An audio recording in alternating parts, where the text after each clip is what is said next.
Dear students, in this video, we are going to discuss the solution of sample paper released by CBSE for the term 2 examination mathematics.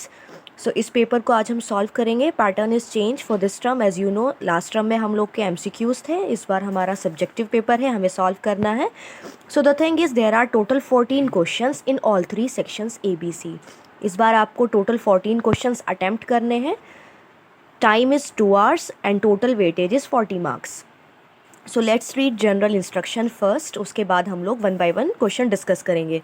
So general instructions में बताया गया है there are 5 points. First point में overall questions के बारे में बताया है. एज आई टोल्ड यू कि 14 क्वेश्चंस आपको करने हैं जो 3 सेक्शंस ABC में रहेंगे. इंटरनल चॉइसेस आपको मिलेंगी, वो भी यहाँ मेंशन है. Second point is all questions are compulsory, क्योंकि 14 क्वेश्चंस है तो 14 के 14 कंपलसरी हैं, लेकिन उनके अंदर क्वेश्चंस में आपको चॉइस और के साथ मिल सकती है. जैसे आपको यहाँ थर्ड पॉइंट में बताया गया है, section A comprises of 6 questions of 2 marks each. 6 questions है 2 मार्क्स के, उसमें इंटरनल चॉइस आपको मिली है 2 क्वेश्चंस के अंदर. सेक्शन B हैज़ 4 क्वेश्चंस जिसमें 3 मार्क्स का क्वेश्चन रहेंगे. इंटरनल चॉइस आपको 1 क्वेश्चन में मिली है. सेक्शन C में आपके टोटल 4 क्वेश्चंस आएंगे, यानी देखो 6, 4, 10 एंड 4, 14, ये टोटल 14 क्वेश्चंस हो गए हैं. सो लास्ट सेक्शन C ज़्यादा मार्क्स का है, दैट इज़ एक क्वेश्चन 4 मार्क्स का वहाँ बैठता है, तो 16 मार्क्स का आपका सेक्शन C है. इंटरनल चॉइस आपको मिली है सिर्फ एक क्वेश्चन में. इसी सेक्शन C में आपको 2 केस स्टडी भी मिलेंगी. उन्हीं केस स्टडी के आगे उनके मार्क्स भी मेंशन है, तो हम देख लेंगे ओवरऑल एज अ पेपर क्या क्या है. लाइक सेक्शन A में देखिए, ये क्वेश्चन है हमारे 2 मार्क्स के हैं.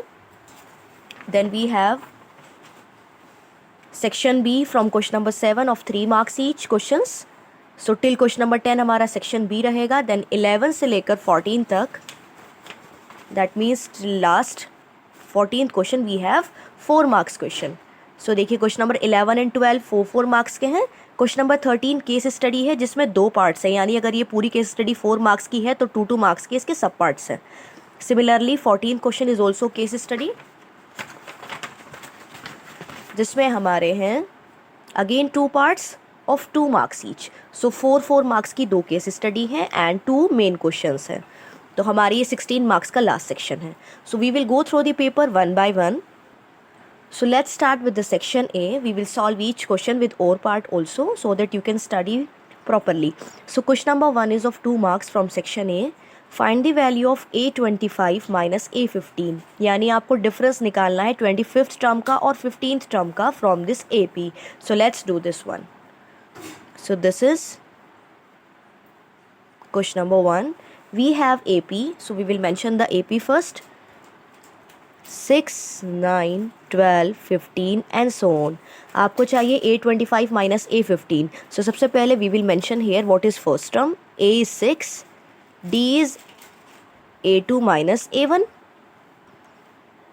सो D equal 9 minus 6, that is 3. I got the value of D. Now I need to tell according to question they are asking us to find A25 minus A15. So I will write here A25 minus A15. I know A25 can be written as A plus 24D with the help of formula AN equal A plus N minus 1 into D. I will mention the formula here. Minus A15 can be written as A plus 14D. So you have to mention in bracket how we are writing this result. हम इसको लिख रहे हैं using the formula AN equal A plus N minus 1 into D. आपको N25 चाहिए तो आपने N की वैल्यू 25 रखी. सो A25 equal A plus 25 minus 1, that is 24D. It is the short trick कि आप डायरेक्टली इस फॉर्मूले का इस्तेमाल करके डायरेक्टली यहाँ लिख सकते हैं. So now let's solve this equation. So A plus 24D minus A minus 14D. So there is no need to put this value A. आप इसे कैंसिल भी कर सकते हैं. 24 minus 14, 24D minus 14D, that is 10D, and now I can put the value of D as 3. So my answer is 30. So the answer of first question is 30. Now let's read the this over part of the same question. If 7 times 7th term of the AP is equal to 5 times the 5th term.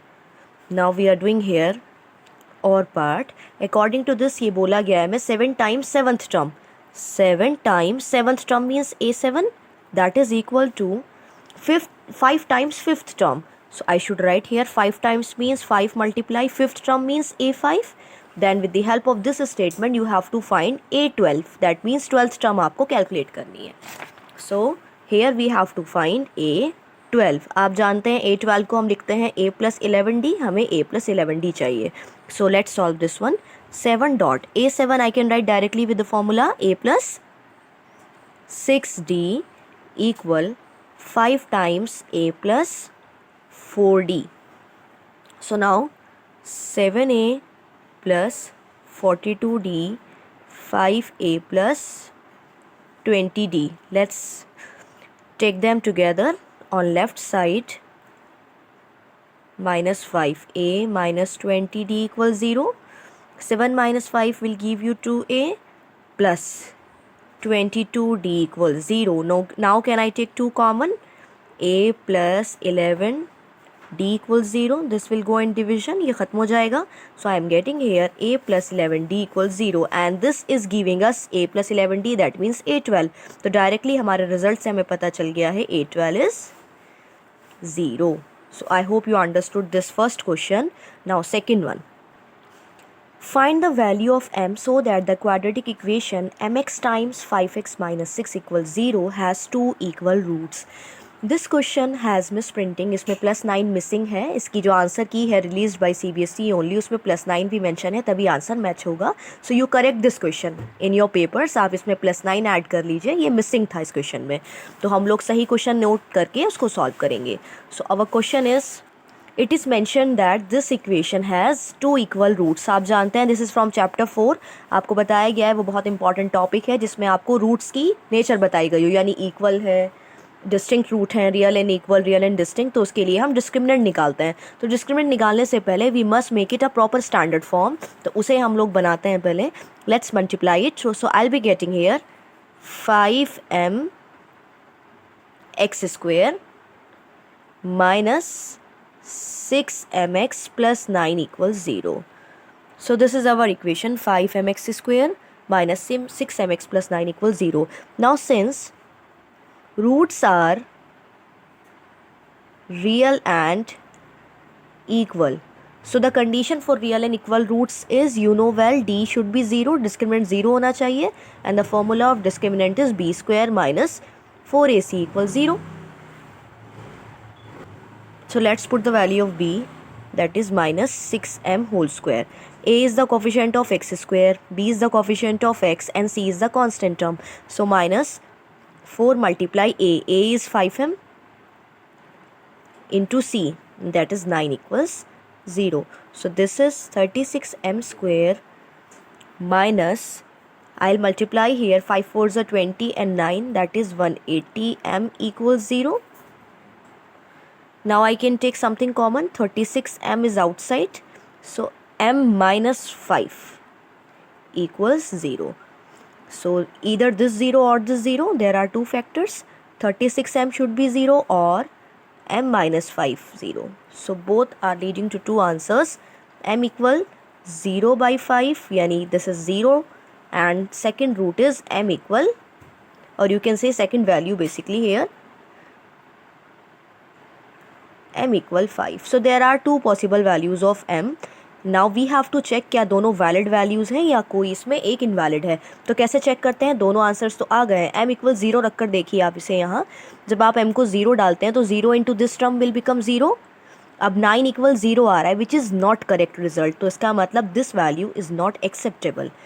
m equal 5 times रखेंगे, this will be a new equation, वो चल जाएगी, लेकिन ये value नहीं चलेगी. So this is the only possible answer for question number 2. So always remember, दोनों answers निकालने के बाद चेक ज़रूर कीजिए विच इज़ वैलिड, और both are valid in this case. Now question number 3. From point P, two tangents PA and PB are drawn to a circle OR, means with center O and radius R. So there is a center O and radius R. OP equal to R. The distance between center to external point is double of radius. Find angle APB. आपको ये पूरा angle calculate करना है. And after this you have to tell कि ये किस type का triangle है APB. आइसोसेलेस है, स्केलन है, इक्विलेटरल है, इसका आपको नेचर बताना है. So as you know well कि P is the external point to the circle, so tangents P and PB will be equal. So ये दोनों tangents equal रहेंगी. That is clear to us. हम जानते हैं radius is always perpendicular to tangent at point of contact, so this will make angle 90 degree.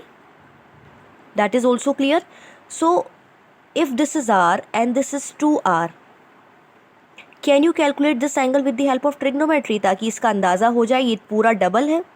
अगर हम angle P पूरा निकालेंगे तो दिस हाफ पार्ट का डबल सिंपली कर सकते हैं हम लोग. सो अब आप लोग बताइए how to calculate this angle. So now let's draw this figure in copy. I know that this angle is 90 because radius is always perpendicular to tangent at point of contact. This is done. ये हमारा angle APB. Now can I suppose this angle as theta? क्योंकि हमें theta मालूम करना है, फिर theta का हम डबल करेंगे तो पूरा एंगल आ जाएगा. Because I know these two are congruent triangles, so these angles will be equal. So now which ratio will connect these two sides. अब हम जानते हैं ये थीटा है, थीटा के सामने होता है परपेंडिकुलर एंड 90 के सामने वाली हाइपोटेनियस. सो P और H को कनेक्ट करता है sine theta. So I can right in triangle OAP sine theta equal P by H. So you know well trigonometry किसी भी राइट ट्राइंगल में आपकी बहुत अच्छी हेल्प कर सकती है थीटा निकालने में, या फिर unknown of 3 sides. So theta is unknown to us. So what is perpendicular here? Perpendicular is R and hypotenuse is 2R, so this is cancelled 1/2. so हमने पढ़ा है ट्रिग्नोमेट्री में sin 30 हाफ कब होता है. this is sin 30 as half, so I know sin 30 होता है half, so this implies theta equal 30 degree. when theta is 30 degree you can write similarly, ये वाला भी 30 हो जाएगा because symmetry is same, 2R है, यहाँ भी radius R है, this will be 90, तो same relation से 30 आ जाएगा. so I can write similarly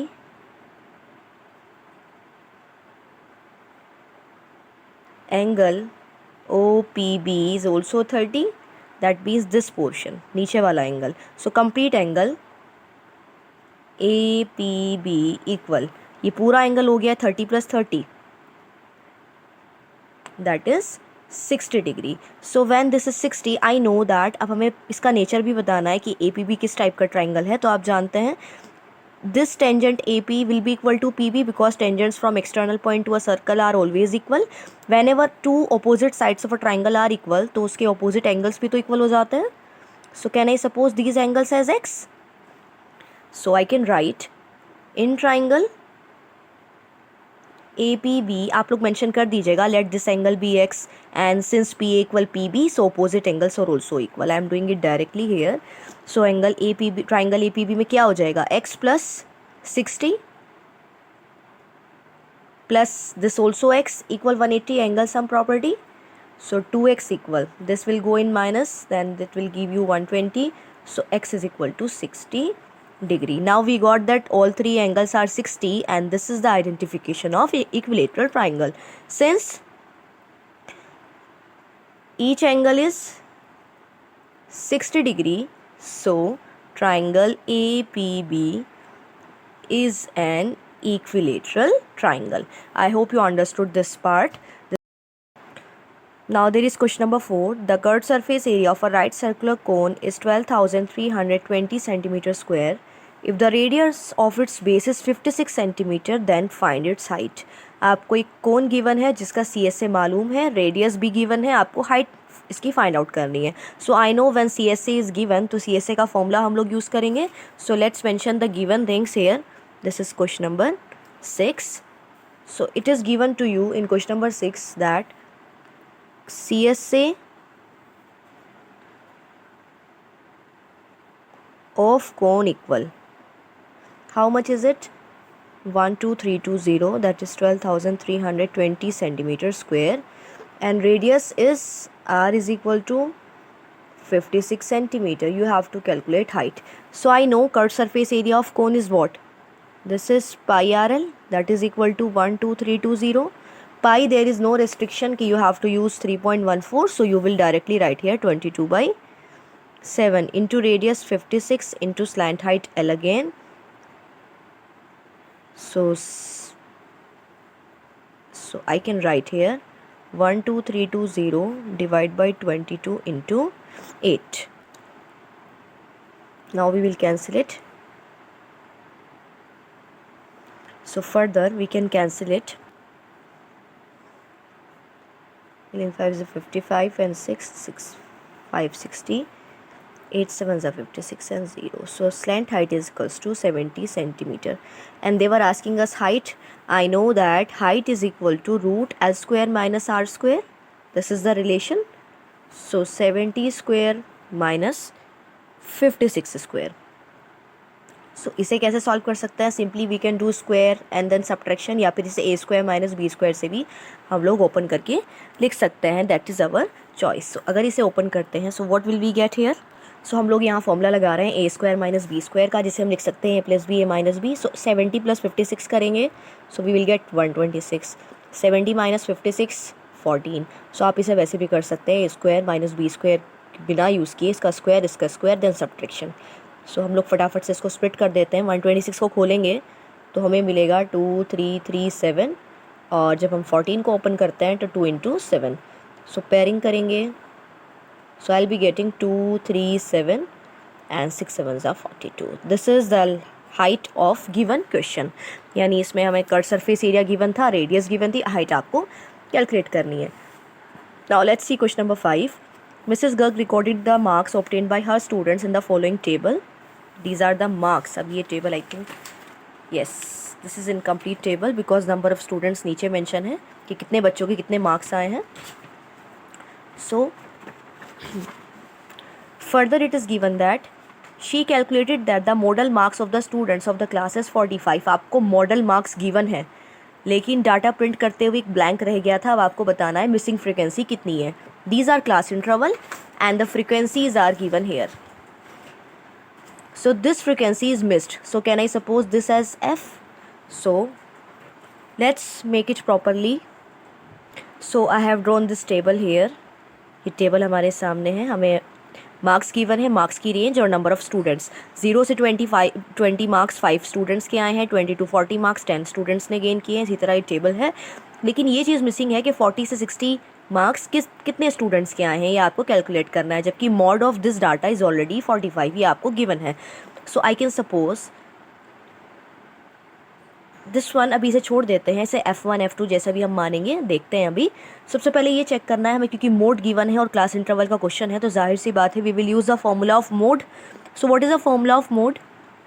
mode equal L plus F1 minus F0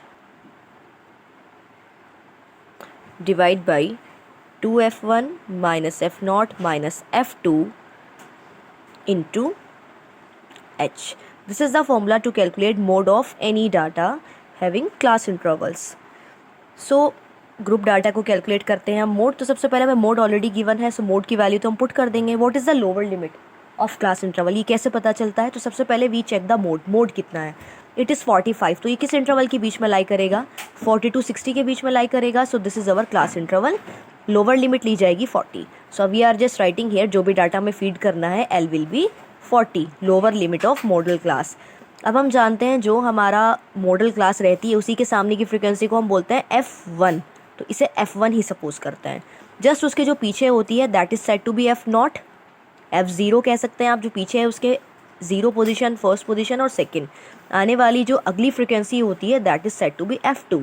तो आप लोग मोड की हेल्प से पहले इंटरवल चूज़ करेंगे. इंटरवल के सामने वाली फ्रीक्वेंसी ऑलवेज F1, जस्ट उससे पीछे F0 एंड आगे उसके F2 होता है.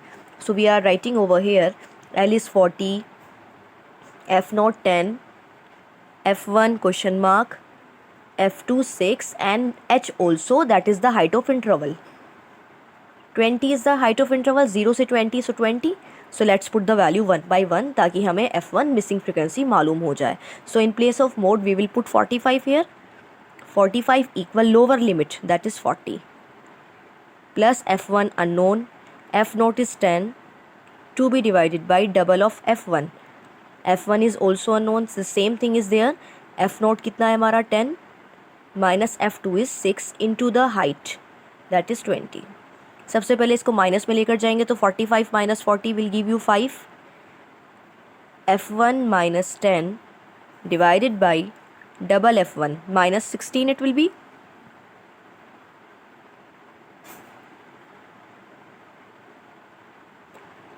So now into 20. चलिए, so this question is 5th, not 7th. Okay, so now 5 4s are 20. So this will go here, ये हम यहाँ लिख देते हैं. So 2f1 minus 16 इक्वल, ये दिस इज़ 5 4s are 20. 4 यहाँ मल्टीप्लाई में है इसके, सो मल्टीप्लाई करेंगे 4 times f1 minus 4 10s are 40. Okay, so ले आते हैं इसे f1 माइनस 4f1 together at left side and minus 40 plus 16 at right side. So this will give you minus double f1 and it is equal to how much? We have to subtract it 16 from 40. So it will be minus 24. This cancel, 2 12s are, and f1 equal 12. So I got the missing frequency as 12. So I hope you understood this question. कुछ नहीं है, mod की help से interval निकालो, values put करो and get the answer. Now next question. Question number 6. If Ritu were younger by 5 years than what she really is, then the square of her age would have been 11 more than 5 times her present age. What is her present age? इसकी language थोड़ी little bit it is typical, लेकिन समझ में आ जाएगी. इसमें बोला है if Ritu were younger by 5 years, अगर रीतू की एज को 5 साल छोटा कर दिया जाए, रीतू को 5 साल उसकी एज कम कर दें, तो अगर प्रेजेंट एज रीतू की हम एक्स सपोज करके चल रहे हैं अपने माइंड में, तो उसकी 5 साल पहले एक्स माइनस 5 हो जाएगी. तो बोला गया है रीतू की एज 5 years यंगर करनी है, छोटी करनी है, वॉट शी रियली इज़, अब जो है उसके हिसाब से. तो हमने एक्स माइनस 5 कर दिया है. Then the square of her age, फिर जो आपने एज कम की है उसका स्क्वायर करना है. तो वो जो एज आएगी कम करने के बाद उसका स्क्वायर करेंगे, देन इट विल बी 11 मोर. तो वो किसके बराबर आएगी? 11 मोर मीन्स 11 प्लस किससे 11 ज़्यादा? 5 टाइम्स हर प्रेजेंट एज. तो आपकी एज के 5 टाइम्स करना है, फिर उसमें 11 ऐड करना है, तब रीतू की एज का स्क्वायर आएगा जो कम करने के बाद आई है. तो इस चीज़ को लिखकर समझ लेते हैं. This is question number 6. सबसे पहले we have to suppose the present age of Ritu. So let present age of Ritu be x years. ठीक है. सो अकॉर्डिंग टू क्वेश्चन क्या बोला गया है? हमें बोला गया है क्वेश्चन के हिसाब से कि रीतू की एज 5 years यंगर करनी है, कम करनी है. So x minus 5 we did. Then the square of her age, अभी जो एज आई है उसका स्क्वायर करना है. इट वुड हैव बीन, ये कितनी हो जाएगी? 11 more, 11 plus then 5 times her present age, 5 times her present age. So this is the equation and they are asking to find Ritu's present age. ये हमें कैलकुलेट करनी है. So a minus B whole square, a square plus B square minus 2ab that is 10x, 11 plus 5x. So x square minus 10x minus 5x plus 25 minus 11 equal 0. So x square minus 15x plus this is 14 equals 0. Now we can split it by middle term splitting method. So how can we do it? 14 ones are 14. So minus 14x and minus x plus 14 equals 0. X is outside. Minus 1 common. So we are getting x minus 14 and x minus 1 equals 0. So first root will give you 14 and x is equal to 1. Ritu की as या तो 1 year हो सकती है या 14 years हो सकती है, लेकिन जब ये कंडीशन बताई गई थी कि रीतू की एज को 5 साल और कम करना है, तो 1 से 5 साल और कम करेंगे तो माइनस में एज चली जाएगी, तो वो पॉसिबल नहीं है. तो रीतू की एज कम से कम 14 होनी चाहिए, यानी 1 तो बिल्कुल पॉसिबल नहीं है. So Ritu's this present age is 14 years. This is answer. So आप लोग लिख लेना, Ritu's present age is 14 years. Now let's read the और पार्ट ऑफ सेम क्वेश्चन. इसमें और पार्ट भी गिवन है. या this one, solve for X. Equation आपको गिवन है, आपको सॉल्व करना है एक्स के लिए. So let's write down the question. This is given here 9x square minus 6px plus p square minus q square equal 0. So this is the question. इसको आप splitting से भी सॉल्व कर सकते हैं, but it might be somewhere difficult as compare to quadratic formula. अगर हम quadratic formula से करेंगे तो ये आसान रहेगा आप लोगों के लिए. सो जल्दी हो जाएगा without thinking too much. So quadratic formula में ए बी सी निकालते हैं. सो ए बी एंड सी ये सामने है. So we are using quadratic formula to solve this equation. So a is 9, b is minus 6p and c is p square minus q square. So first we calculate discriminant, that is d. b square minus 4ac हमें निकालना है. So b is minus 6p whole square 4 into 9 into c, that is p square minus q square. So that is 36p square minus 36. ये multiply भी कर देते हैं as it is. 36p square minus minus plus 36q square. So this is cancelled already. Answer is 36q square. ये अभी हमारा d आया है. We have to use quadratic formula now to get the answer. So we will write here using quadratic formula. So what is quadratic formula? X is equals to minus b plus minus root d by 2a. So x is equal to minus b. b is already in minus, so we will write in bracket. Plus minus root of d. d is 36q square. Divide by 2 multiply a, that is 9. So this is 6p plus minus 36 will give you 6 outside root and q square बन जाएगा हमारा q upon 2 9s are 18. So fine. अब हम क्या कर सकते हैं? We can take 6 common. So inside I'll be left with this one. तो 6 3s are 18. अब आप देखो we have 2 signs. तो यही होता है क्वाड्रेटिक फॉर्मूला में.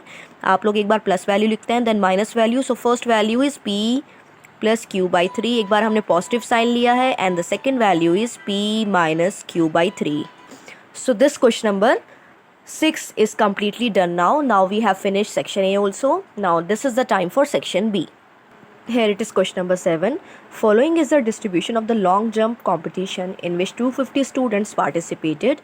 Find the median distance jumped by the students. Interpret the median. आपको ये डाटा गिवन है, डिस्टेंस कितना लोगों ने, बच्चों ने स्पेशली जंप किया है एक कंपटीशन के अंदर. There was a competition of jumping. अब आपको इस डाटा का मीडियन कैलकुलेट करना है. So we know that whenever intervals are given, तो मीडियन का स्पेशली फॉर्मूला है जो हमने सीखा है स्टैटिस्टिक्स में. उसके लिए हमें 3 कॉलम्स बनाने होते हैं. First column is for class interval, second for frequency and third for cumulative frequency. सबसे पहले हम लोग टेबल बनाते हैं. Okay, so this was given in question. C I हमें गिवन था, frequency already given. Now we have to calculate C F. तो C F कैसे कैलकुलेट करते हैं? सी एफ मीन्स अभी तक का total data. First value same रहती है, शुरू के 2 प्लस करते हैं तो हमारा सेकंड फ्रीक्वेंसी, देन तीनों को प्लस कर लेते हैं तो 120 में 62 ऐड करेंगे 182 आ जाएगा. फिर आपको ऊपर से 4 तक सारी ऐड करनी है. सो दिस विल बी 220 और 220 में यहाँ तक से 30 ऐड कर देंगे. सो 250. यानी जो सम ऑफ ऑल फ्रीक्वेंसीज़ है वो ये हमारी लास्ट सी एफ होती है जिसे हम एन बोलते हैं. सो सबसे पहले जब भी हमें मीडियन कैलकुलेट करना होता है we draw this table of 3 column C I F and C F. तो इसके आते ही हम लोग n बाई 2 कैलकुलेट करते हैं. So n by 2 is 250 by 2, that is 125. Then we have to search कि 125 कौन सी 2 सी एफ के बीच में लाई कर रहा है. सो हम देख सकते हैं 120 एंड 182 के बीच में आएगा हमारा 125. तो दोनों में से जो लोअर वैल्यू होती है उसके सामने जाते हैं, वही हमारी f का काम करती है. And the same interval is there for median interval. और ये जो ऊपर वैल्यू होती है ये सी एफ का काम करती है. So I can write here all the values कि हमें क्या क्या चाहिए, यहाँ लिख लेते हैं.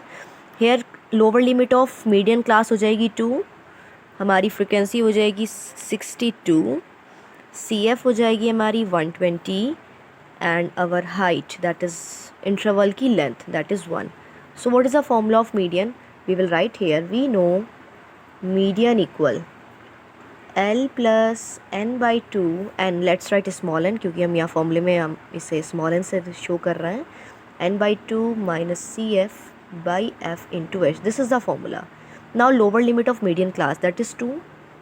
सो 2 प्लस n बाई 2 यानी n बाई 2 का ऑलरेडी वैल्यू 125 हम कैलकुलेट कर चुके हैं, minus C F that is 120 upon frequency that is 62 into height. Height is what? 1. So let's calculate it. This will be 5 by 62 equal. So 2 plus. There are 2 ways to solve it further. या तो आप दोनों ये LCM ले लीजिए या फिर 5 को डिवाइड कर लीजिए आप 62 से. जब आप 62 से डिवाइड करेंगे you will get somewhere like 0.08. This will give you 2.08 as answer. So this is the median of the given data. Simply f से cf निकाला and formula use किया and nothing else. Now let's read question number 8. Construct a pair of tangents to a circle of radius 4 centimetre which are incline to each other at an angle of 60 degree. ये question from construction है, तो आपको construction करनी है। कैसे आप लोग construction करेंगे? सबसे पहले आपको एक सर्कल बनाना है। You will take a compass. आप I am just telling you रफली हेयर, आप इसे एनसीईआरटी में भी कर चुके हैं। It is same question of NCERT. I think this is 5th question of 11.2। तो सबसे पहले हमें एक सर्कल ड्रॉ करना है। आप सर्कल ड्रॉ करिएगा with the help of compass of radius 4 centimetre. आप ड्रॉ कर लेंगे। अब इसमें आपको नेक्स्ट हिंट ये दिया हुआ है कि आपको इंक्लिनेशन कितना लेना है, 60 लेना है, यानी जो टेंजेंट्स डालेंगे आप वो 60 डिग्री पर डालेंगे। तो इतना मालूम है कि जो टेंजेंट्स डलेंगी ये डलेगी 60 डिग्री पर। तो ध्यान रखना बेटे, सबसे पहले जब भी आपको ये टेंजेंट्स एक्सटर्नल पॉइंट एंगल दिया हो तो रफ फिगर एक बना लेनी चाहिए। रफ फिगर से अंदाज़ा हो जाता है कि सेंटर पे एंगल कितना लेना है। आप जानते हैं जो सेंटर एंगल होता है वो एक्सटर्नल के सप्लीमेंट्री होता है, तो दोनों का सम 180 हम हमेशा लेते हैं, यानी central angle and external angle जो टेंजेंट्स के बीच में होता है बोथ आर सप्लीमेंट्री। ये थ्योरम है हमारी। तो अगर ये 60 है तो दोनों का सम 180 करोगे आप, तो x + 60 = 180। तो आपको पता चल गया है 120 होना चाहिए सेंटर पर। तो सबसे पहला काम होता है रफली आपको सेंट्रल एंगल निकालना। कैसे निकालोगे? 180 में से बाहर वाले एंगल को माइनस कर देना। तो इसका मतलब 120 बनना है सेंटर पर। तो जल्दी से इसकी रफ फिगर मैं यहाँ दोबारा बना देती हूँ। सबसे पहले आप लोग करेंगे, कॉपी में एक सर्कल बनाएंगे। सर्कल बनाएंगे कितने सेंटीमीटर का? 4 सेंटीमीटर का। आपने सर्कल बना लिया है ऑफ रेडियस 4 सेंटीमीटर। फिर आपको क्या करना है? सेंटर पे 120 बनाना है। So you will keep a compass needle here और एक सेमी सर्कल बनाएंगे। Then 2 arcs. आप जानते हैं सेकंड आर्क 120 के लिए होता है। सो 120 बन जाएगा। यहाँ हम जानते हैं टेंजेंट बनाने के लिए रेडियस के साथ 90 होना चाहिए। तो अगेन यहाँ सेमी सर्कल, ऐसे आर्क्स, और ये 90 की लाइन जाएगी। सिमिलरली यहाँ भी 90 आपको बनाना है, सेमी सर्कल, देन 2 आर्क्स, और ये 90 की लाइन यहाँ से जाएगी। सो बोथ 90 जब आप लोग बना लेंगे, चेक स्टेप वाइज जो भी आप करते जाएँ, प्रोटेक्टर से मेजर करते जाना, तो ये अल्टीमेटली दोनों लाइंस 90 की एक एक्सटर्नल पॉइंट पी पर मिलेंगी जाकर, और जब यहाँ डी रखकर मेजर करोगे तो ये 60 डिग्री ही आएगा। बिकॉज 120 यहाँ बना हुआ है तो श्योरली यहाँ 60 ही बनेगा। सो this is the construction method. ये एनसीईआरटी में भी मौजूद है, आप इसे कर सकते हैं। This was the rough idea कि कैसे बनाना है। स्टेप्स ऑफ कंस्ट्रक्शन आप मेंशन कर देना। सो सर्कल बनाकर ऐसे आपको सेम कंस्ट्रक्शन करनी है। Now let's do next question. The distribution given below shows the runs scored by a batsman in one day cricket matches. Find the mean number of runs. आपको इस data का mean निकालना है। So mean निकालने के लिए the easiest formula is what? Summation F I X I upon summation F आई, जिसे आप डायरेक्ट मेथड कहते हैं। तो डायरेक्ट मेथड के लिए हम लोग फटाफट से इसके टेबल बना लेते हैं। हम जानते हैं डायरेक्ट मेथड में कितने कॉलम्स बनते हैं। कॉलम्स बनते हैं बेटे, आपका सी आई बनता है पहले, then X I F I, then F I X I. So there are 4 columns. तो हम लोग उसे फटाफट से ड्रॉ कर लेते हैं। So I have drawn 2 columns with the help of question, जिसमें आपको सी आई दिया हुआ है, फ्रीक्वेंसी गिवन है, एक्स आई हमें खुद निकालना होता है, एफ आई एक्स आई भी we have to calculate our self. तो 0 से 40 का आपको क्लास मार्क निकालना है। तो lower limit plus upper limit upon 2 is the formula. 0 और 40 को प्लस करेंगे तो 40/2 20।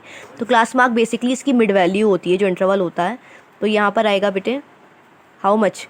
This will B 60, and in दोनों के बीच में इसकी class mark 100, then we have 140 and then 180. then the last fi xi का कॉलम होता है, we have to multiply these two corresponding values. so it will be 240, it will be 1200, ये हो जाएगा बेटे 3500, मल्टीप्लाई करेंगे 4200 and it will be 4140. ये आपका fi xi। फिर आपको टोटल एडिशन करना होता है सारी वैल्यूज़ का। If you will add them properly you will be getting 13280। आप इसे ऐड कर लेना, you can do it your self. अब आपको मीन निकालना होता है। So the formula of mean is, mean हमारा एक्स बार से लिखा जाता है, summation of x F I X I upon summation of F I. अब यहाँ एफ आई का भी समेशन हमें कर लेना चाहिए। ऑलरेडी क्वेश्चन में गिवन था, ये कितने बच्चों का डाटा है? It was already given. अच्छा, in this question we have to calculate our self. तो हम लोग ऐड करके कैलकुलेट कर लेंगे। There is nothing difficult. Summation F I क्या बैठा है? देखो 5 2 7 and 3 10, 4 7 10 12 120. So 120 is the summation of all frequencies. So let's solve it. 13280 divide by 120, cancel करेंगे।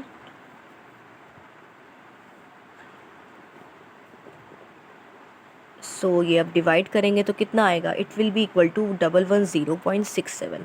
सो दीज नंबर ऑफ रन्स, ये हमारा मीन स्कोर रहा है ओवरऑल मैचेस का, जो वनडे मैचेस खेले गए हैं।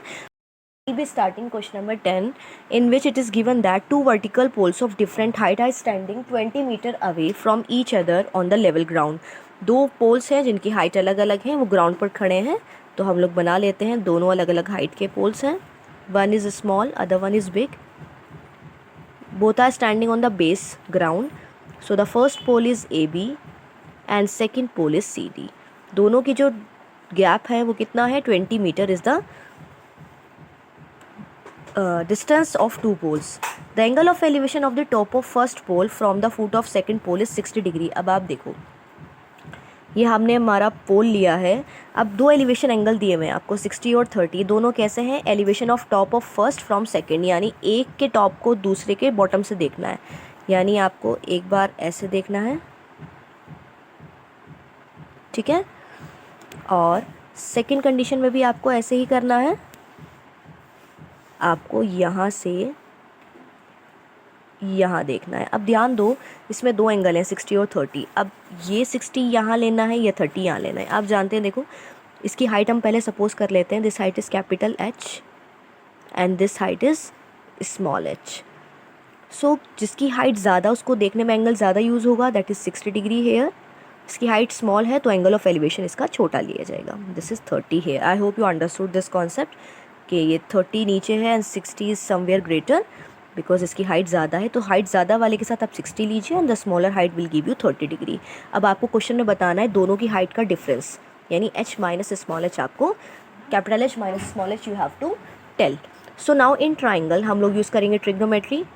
पहले यूज़ करते हैं हम लोग ABD में. हम जानते हैं दोनों पोल वर्टिकल टू ग्राउंड है, सीधा खड़े हैं ज़मीन पर, तो 90 यूज़ होगा इसमें.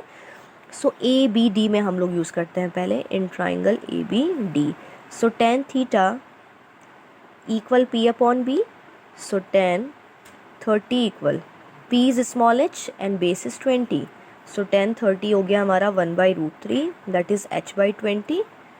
सो h की वैल्यू बैठ रही है बेटे 20/√3. अभी इसे हम पुट नहीं करेंगे √3 को, उसमें क्वेश्चन में बोला गया है आपको 1.73 यूज़ करनी है, लेकिन हम करेंगे एट दी एंड. अब हमने जैसे ट्राइंगल ABD कंसिडर किया है, let's take another one also in triangle BCD, because यहाँ से हमारा दूसरी हाइट बिलोंग कर रही है. अगेन tan थीटा, तो यहाँ पर 60 यूज़ करना है. tan 60 degree, perpendicular is capital H and base हमारा 20 ही है.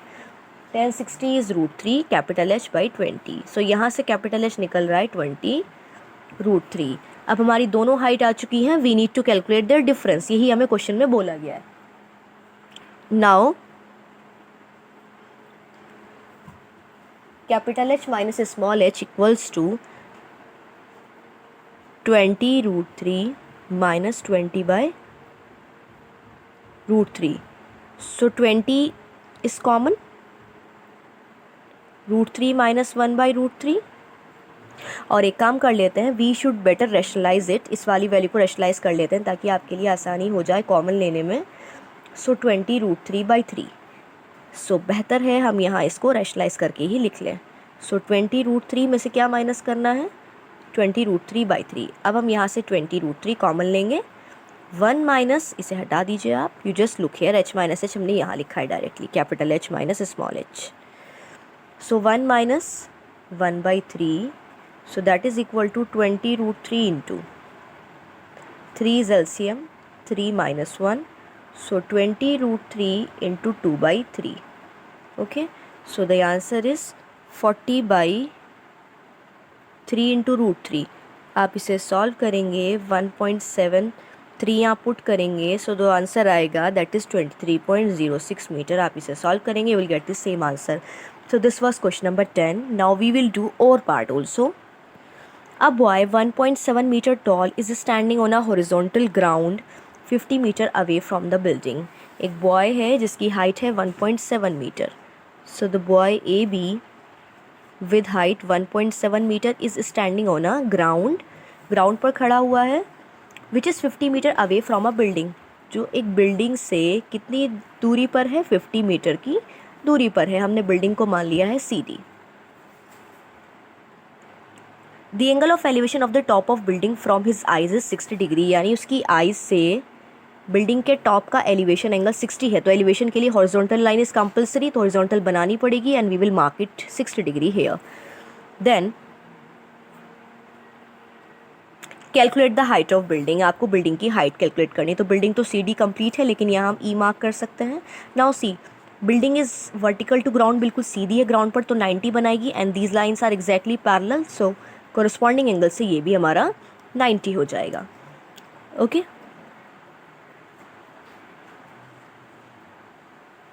So now when these are 90, so can I use trigonometry here to calculate the height of this building? So I know these two sides are equally available to each other. We can say this is rectangle, so opposite sides will be equal. If it is 1.7 तो ये भी 1.7. इस small portion को हम h suppose कर लेते हैं. If it is 50, so it must be 50 meter. Now we will use trigonometry in this triangle so that we can find out x. So in triangle CEA, or you can say ACE, tan 60 degree equal perpendicular by base, so h by 50. So tan 60 is √3 h by 50. So h is equals to 50 times √3. So now here it is given in the question that √3 को हमें use करना है 1.73, तो रख लेंगे बाद में. पहले हमें स्मॉल h मिल गया, अब हमें क्या निकालना है? We have to find the total height. Total height हमें बिल्डिंग की बतानी है. So total height of building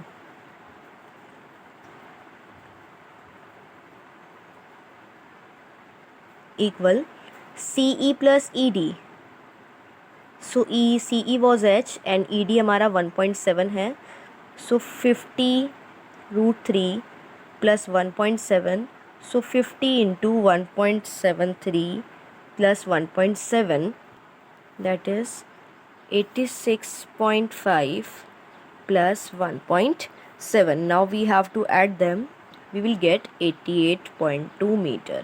So this is the height of total building. This is easy question. बहुत ज़्यादा आसान questions इसमें include किए गए हैं from applications of trigonometry, and this ends your section B here. And because this video is quite lengthy, so we will cover the third section, that is C section, in next part of the video. So it is already available there. आप इसको complete करेंगे, then you will see the another part from the same playlist. आप इसी से complete कर सकते हैं. Thank you so much. You do practice well, and then also watch the next part of section C. Thank you.